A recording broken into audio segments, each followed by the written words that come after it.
भाजप नेते आशिष शेलार यांनी दुबार मतदारांवर विरोधकांवर टीका केली आहे। रोहित पवार 1241 मतांनी निवडून आले, पण त्यांच्या मतदारसंघात 5000 दुबार मतदार जास्त असल्याचा दावा शेलारांनी केलाय।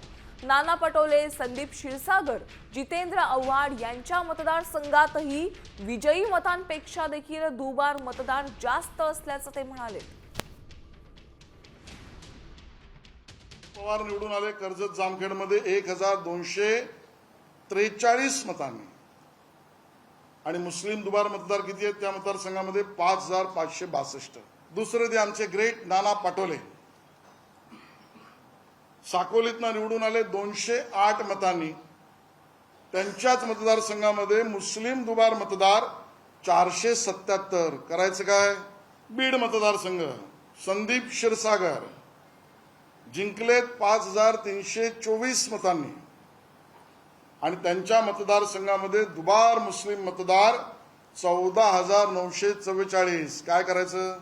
मुंब्रा आमचे जितेंद्र आव्हाड, आमचे कसले जितेंद्र आव्हाड, त्यांच्या मतदारसंघामध्ये 30601 दुबार मुस्लिम मतदारसंघ 30000।